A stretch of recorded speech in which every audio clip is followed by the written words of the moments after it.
सो है एवरीवन, ये हमारा आज का द हिंदू के कुछ आर्टिकल्स हैं. So it is from the today's article section 14 March. ठीक है. So very first slide which is about our session.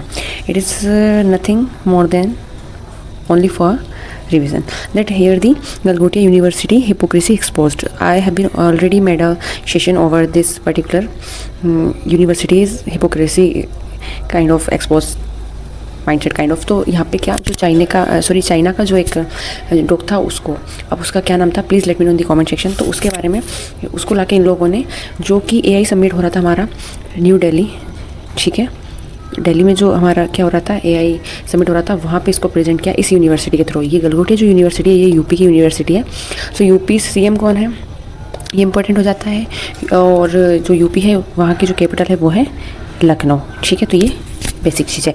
तो मैंने सोचा कि फ़र्स्ट ऑफ ऑल एक थोड़ा क्विक हमारा रिवीजन हो जाएगा हमारे प्रीवियस कुछ टॉपिक जो हैं उनके बारे में. तो ये सबमिट इंपॉर्टेंट हो जाता है हमारा, जो कि भारत मंडपम न्यू दिल्ली में ऑर्गेनाइज हुआ.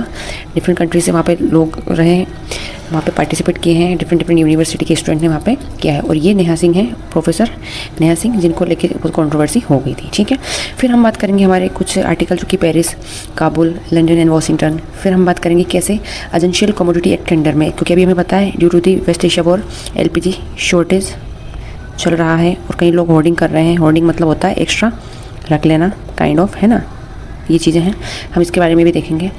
देन हम वही अगेन जो पहले जो यूएसए के प्रेसिडेंट डोनाल्ड ट्रंप है वो भी कहीं ना कहीं इंडिया का ही सिस्टम, इंडिया का सिस्टम क्या with respect of election, SIR को कहीं ना कहीं अपने यूएसए में जो मिड इलेक्शन होने वाले हैं उसमें एसआईआर को, मतलब कहीं ना कहीं ये कह सकते हैं कि एसआईआर को कहीं ना कहीं इंडिया की जो एसआईआर है special intensive revision with respect of election, तो इसको यूएसए के प्रेसिडेंट जो है डोनाल्ड ट्रंप वो भी इसको सर टाइप इलेक्टोरल ओवरऑल को कहीं ना कहीं पुश करने की कोशिश कर रहे हैं. फिर हम इसके बारे में पढ़ेंगे. देन यहाँ मैंने एक स्लाइड लगाई है, सॉरी, जिसमें हम सोशल कैपिटल के डायमेंशन क्या क्या हो सकता है. हम डायरेक्टली इसको मेंस आंसर राइटिंग में कोट कर सकते हैं. दैट्स व्हाई आई थॉट कि कहीं ना कहीं सोशल कैपिटल होती क्या है, किन किन चीज़ों से इंटरलिंक्ड होती है, क्या इसके 360 डिग्री कवरेजेस हो सकते हैं, है ना.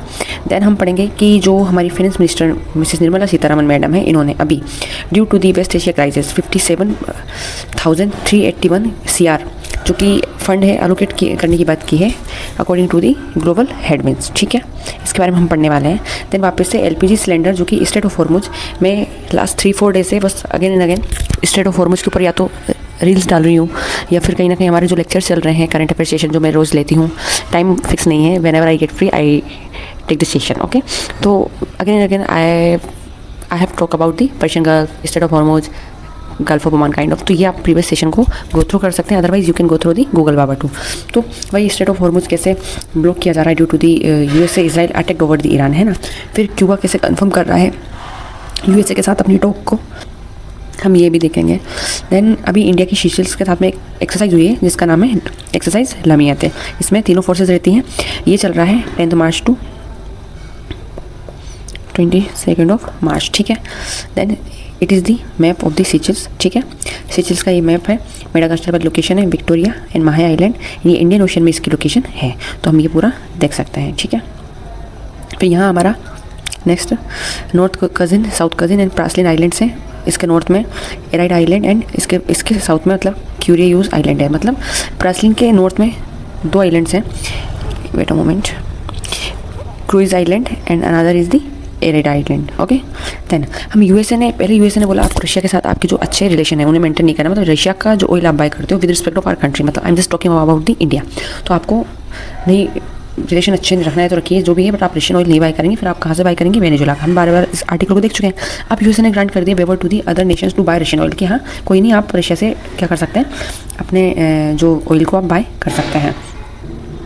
इंडिया ब्लॉक के बारे में न्यू आर्टिकल रहने वाला है. इसमें हम बात करेंगे कैसे एमपी सबमिट करें. एमपी मतलब ये नहीं हमारी MP which is state of our country no, it here the MP means member of parliament in our parliament. तो उनके बारे में आर्टिकल है with respect of election commissioner की कैसे हटाना है. और फिर नेक्स्ट हमारा जो एडिटोरियल है वो है एनसीईआरटी के रिगार्डिंग. अभी प्रीवियसली हुआ ये था, मैंने कवर नहीं किया क्योंकि जितनी भी एनसीईआरटी की न्यू जो टेक्स्ट बुक्स थी मार्केट में जो सर्कुलेट की गई थी उनको विड्रॉ किया गया. क्यों? क्योंकि इसमें डायरेक्टली जुडिशरी का जो है एक रॉन्ग साइड शो करने की कोशिश की। तो फिर इसमें जो हमारे CJI है, सुप्रीम कोर्ट में जो हमारे चीफ जस्टिस ऑफ इंडिया है, जस्टिस सूर्यकांत सर, उन्होंने फिर यहाँ पे प्रूव किया और उन्होंने बोला कि जितनी भी टेक्स्ट बुक्स जो हैं जो जुडिशियरी को कहीं ना कहीं ब्लेम कर रही हैं, जुडिशियरी का एक नेगेटिव साइड शो कर रही हैं, उनको जो प्रिंटेड हो चुके मार्केट में तो उन्हें सर्कुलेशन से आपको हटाना है। इवन इसके ऊपर भी कोई ज़्यादा बात नहीं करेगा, तो ये था। लेकिन अभी NCERT में कुछ डिफरेंट ही सीन चल रहा है, कुछ 7th की, कुछ ज्योग्राफी में, कहीं कुछ हिस्ट्री में, कहीं कुछ, तो कुछ न्यू टर्मिनोलॉजीज जो ऐड की गई उसके बारे में, क्योंकि ये जो टर्मिनोलॉजीज हैं ये पूरी तरह इरेशनल है, इनमें कोई रेशनैलिटी नहीं है, कोई साइंटिफिक टेम्परामेंट नहीं है। इसके लिए ये आर्टिकल, ये editorial with respect of NCERT ये इंपॉर्टेंट हो जाता है, ठीक है। देन हमारा फिर नेक्स्ट आर्टिकल रहने वाला है कि India has allowed panic over fuel availability to spread. तो फिर वही इंडिया का क्रूड ऑयल इंपोर्ट कि किस कंट्री से हम कितना बाय करते हैं। USA हम पे दबदबा बनाने की कोशिश कर रहा है, ओनली 3% इसका कॉन्ट्रीब्यूशन है, वाइल रशिया के साथ हमारा सबसे ज़्यादा है 36%। तो हमें हमारे मेजर पार्टनर, हमारे मेजर कहते हैं ना कि इंटरनेशनल लेवल पर कोई पर्टिकुलर कोई परमानेंटली फ्रेंड एंड एनिमी नहीं होता। ये मैं again and again with respect of international relation बात करती रहती हूँ। फिर रशिया के बारे में बात करेंगे तो हमें हमारा सबसे ज़्यादा हमारा इंटरेस्ट देखना चाहिए था, बट गवर्नमेंट एक अलग ही डायरेक्शन में जा रही है। USA के प्रेसिडेंट कभी कुछ कर देते हैं, कभी 50, पहले 25% टैरिफ, फिर अगेन 25%, 50 हो गया, फिर 25 साइड रखा, फिर 25 में से अब 18 कर दिया था। अब तो USA जो कि इंडिया, जो कि एक डेमोक्रेटिक कंट्री है, उसको कहीं ना कहीं रूल करने की कोशिश कर रही है, जबकि हम हमारी सोवरेनिटी को किसी के भी थ्रू, किसी अनदर कंट्री के सेंटिमेंट के थ्रू हमारे नहीं होने देना चाहते, लेकिन कहीं ना कहीं पिक्चर कुछ और ही चल रही है। तो ये सब एवरीवन हम कवर अप करने वाले हैं।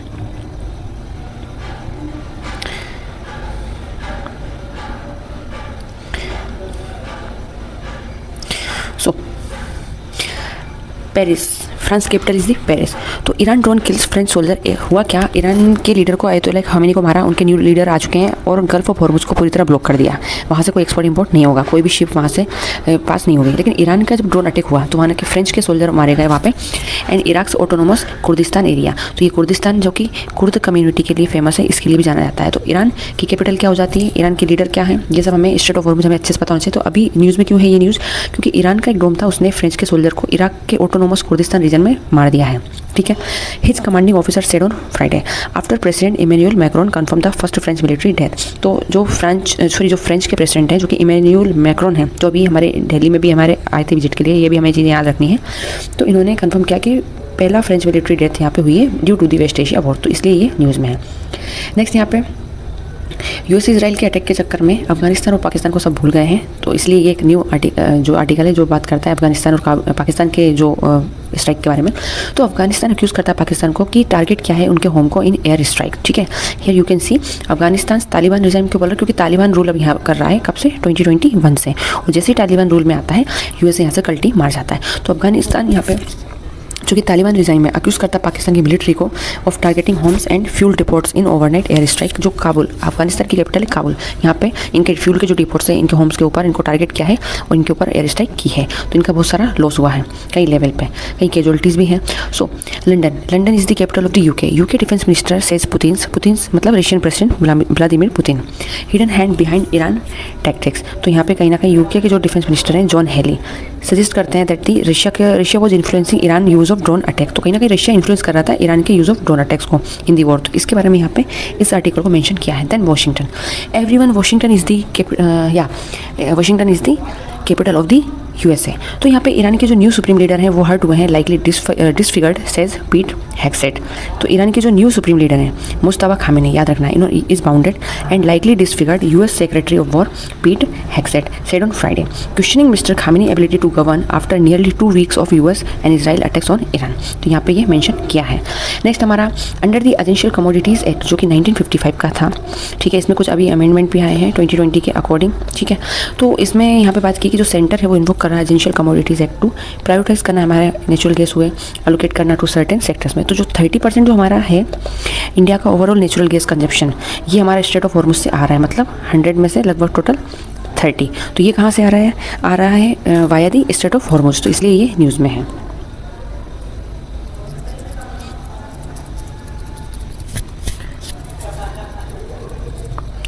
ठीक है। नेक्स्ट आर्टिकल है कि amidst the war the US president Trump pushes for SIR type electoral overall.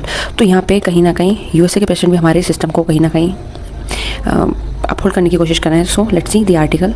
With the country locked in the an unpopular conflict that may drag on for long time. तो war के बारे में यहाँ पे mention क्या है. तो USA के जो प्रेसिडेंट हैं डोनाल्ड ट्रंप, उन्होंने बोला is pushing hard to rewrite the rules of the American electoral system. इन्होंने बोला कि हम भी हमारे अमेरिका के जो इलेक्शन से रिलेटेड जो इलेक्टोरल सिस्टम इसको रीराइट करेंगे before the November mid term election, क्योंकि यहाँ पे नवंबर के जो मिड टर्म इलेक्शन है उनके पहले. A bill pass by the USA house of the representatives and the struck in the senate proposes are nationwide requirement है for the each voter to provide documentary proof दे. हर एक voter यहाँ पे citizenship का, कि वो यहाँ का सिटीजनशिप है. यूएसए में डबल सिटीजनशिप चलती है, हमारे इंडिया में ओनली सिंगल सिटीजनशिप है. ये एक extra mark of the question है, तो इंपॉर्टेंट याद रखना है. सो द प्रपोज मेजर्स जो हैं closely resemble the SIR special intensive revision. तो ये हमारे वेस्ट, अभी हमने बिहार वेस्ट बंगाल की बात की विद रिस्पेक्ट ऑफ SIR.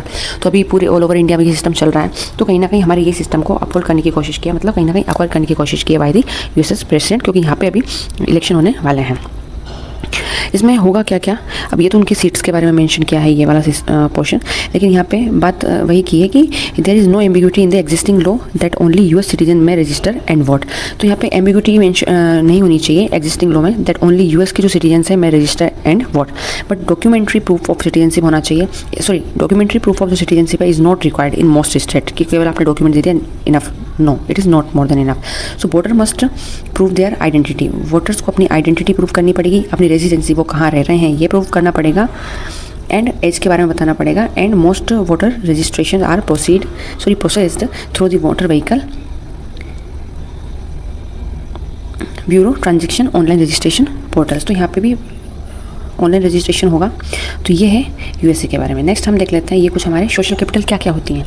तो सोशल कैपिटल जो होती है सोसाइटी के morals, conducts, rules and regulation, feelings of the trust and safety with respect of another peers of our society, reciprocity होनी चाहिए, पार्टिसिपेशन, सिटीजन की पावर होनी चाहिए, प्रोएक्टिविटी होनी चाहिए, वैल्यू नॉर्म्स होना चाहिए, outlook in the life, diversity, sense of belongings होनी चाहिए, नेटवर्किंग मतलब बॉन्डिंग ब्रिजिंग. तो ये सोशल नॉर्म्स होते हैं, तो ये इंपॉर्टेंट है. अब सेट के हम यहाँ पढ़ने वाले हैं कि Lok Sabha clear grant with around 2 lakh CR, मतलब 2 लाख करोड़ केस आउटगो लोकसभा ने यहाँ पे ग्रांट क्लियर कर दिया है. ये हमारी फाइनेंस मिनिस्टर है मिसेस निर्मला सीतारमन. इन्होंने बोला है जैसे वेस्ट एशिया का क्राइसिस चल रहा है तो इमरजेंसी रिस्पॉन्स क्या क्या हो सकता है. फिर वहीं इन्होंने कोविड-19 की कुछ सिचुएशन बताई है और कैसे हमें हर चीज़ के लिए मतलब वेल प्रिपेयर्ड होना चाहिए पहले से ही. तो the Lok Sabha on Friday pass this centre second supplementary demand for grant, इसको पास कर दिया है. Approval sought for gross additional expenditure of the 2.81 lakh crore, ये एडिशनल रहेगा. ठीक है. सेविंग एंड रिसिप्ट जो हैं एग्रीगेट्स टू अराउंड तो 80,000 करोड़ रहेगी. सेविंग्स एंड रिसिप्ट कितनी रहेगी पूरी मिला के, सेविंग भी और रिसिप्ट भी 80,000 करोड़. अराउंड 2.01 लाख करोड़ जो है नेट कैश आउट होना चाहिए for additional expenditure if we want. ठीक है.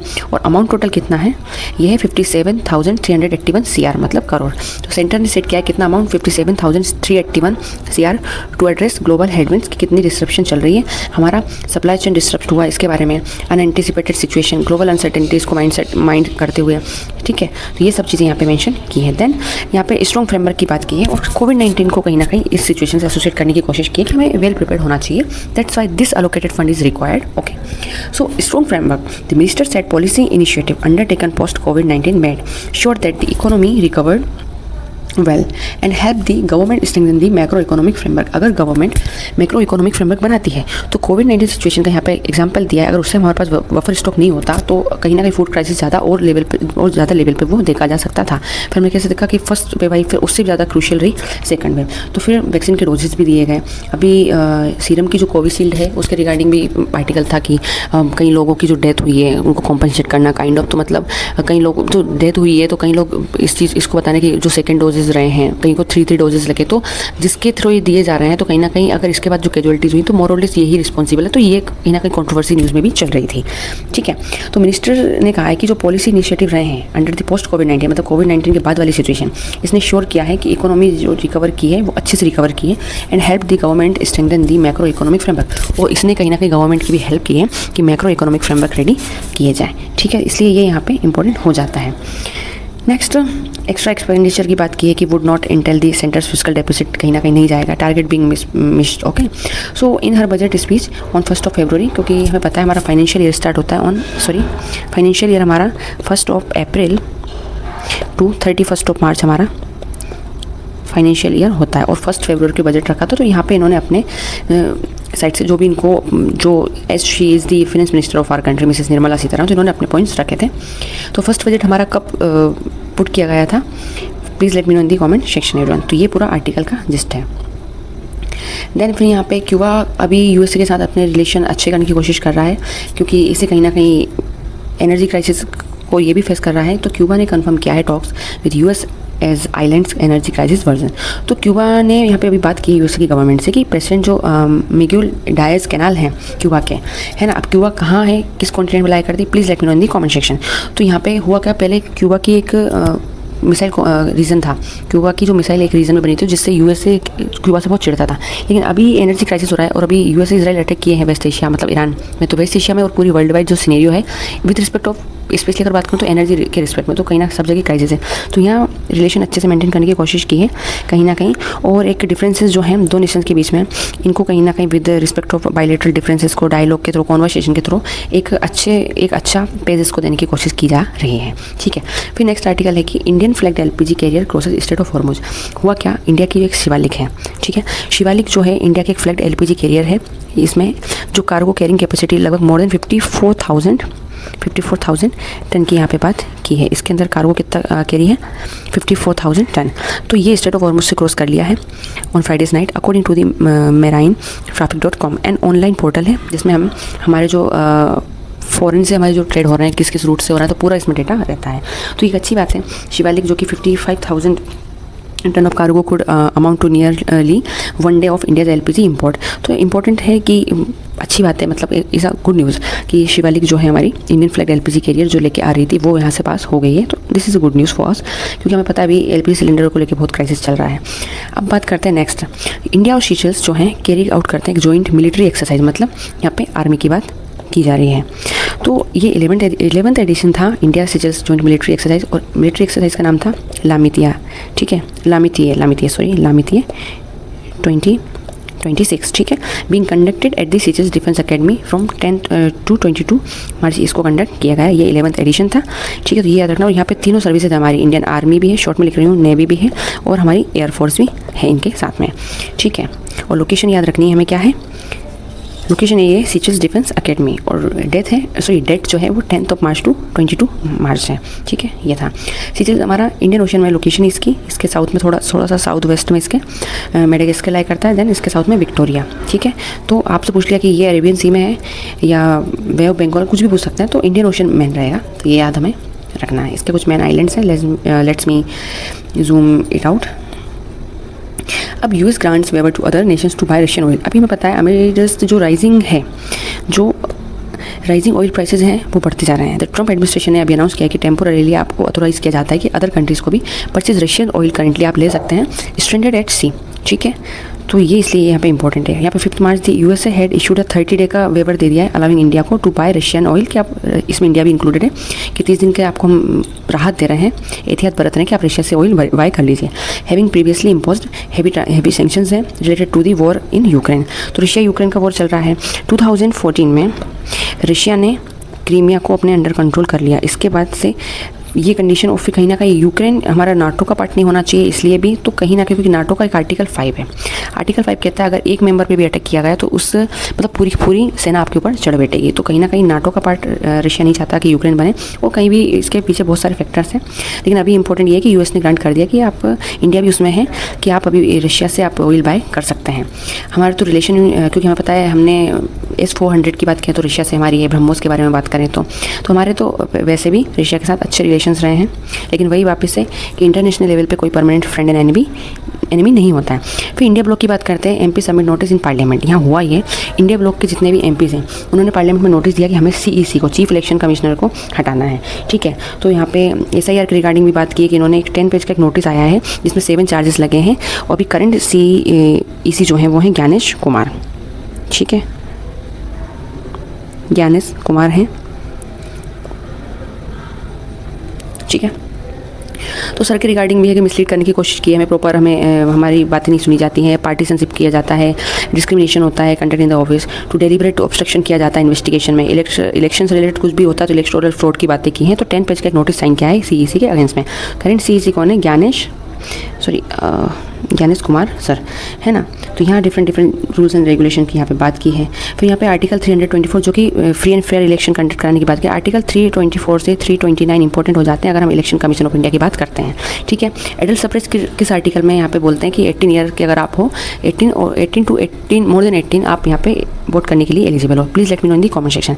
लेकिन आर्टिकल 324 का 5 ये कहता है कि constitution states provided that the CEC मतलब चीफ इलेक्शन जो कमिश्नर है shall not be removed from his office except in like manner and on the like grounds as जज ऑफ द सुप्रीम कोर्ट। मतलब आर्टिकल 124 का 4 इसमें ground से कि supreme court के जैसे जज को हटाएंगे वैसे ही आपको CEC को हटाना है। इसलिए इनके जो ग्राउंड है क्या है, सेम है रिमूवल के लिए। इम्पीचमेंट वर्ड जो है वो ओनली प्रेसिडेंट ऑफ इंडिया के लिए यूज़ किया जाता है। Now here no mention in the constitution of our India that impeachment supreme court के जज के लिए या CEC के लिए कोई इम्पीचमेंट वर्ड यूज़ नहीं होता है। So mind my word everyone, ठीक है। तो ये था CEC के जो नीचे जो होते हैं वो 2 इलेक्शन कमीशन होते हैं। CEC क्या कराते हैं, हमारे प्रेसिडेंट के इलेक्शन हो गए, हमारे वाइस प्रेसिडेंट के इलेक्शन हो गए, हमारे state legislative assemblies council, state legislative council के इलेक्शन सब। तो ये जो मेन इलेक्शंस हैं ये CEC चीफ इलेक्शन कमिश्नर ही कंडक्ट करवाते हैं, ठीक है। अब रूल्स क्या क्या रिक्वायर करते हैं, तो यहाँ लिखा है कि the rules require at least 50 MP sign करें राज्यसभा में और 100 लोकसभा में करें, ठीक है। The opposition notice exceed this requirement 130 signature Lok Sabha में एंड 63 सिग्नेचर राज्यसभा में। तो according to the sources the Trinamool Congress ने यहाँ बोला है कि which spearheaded the efforts debated whether to move the notice in only one house. तो opposition members of both houses wanted, दोनों हाउस के अपोजिशन मेंबर चाहते हैं कि नोटिस साइन हो जाना चाहिए। मतलब कंप्लीटली यहाँ पे CEC को यहाँ पे हटाने की बात की गई है। तो ब्लॉक याद रखना, इंडिया ब्लॉक के MP ने ऐसा सबमिट किया है नोटिस कहाँ, पार्लियामेंट में। Our parliament has 3 parts. One is our president of our India, second one is the Lok Sabha, and third one is the Rajya Sabha.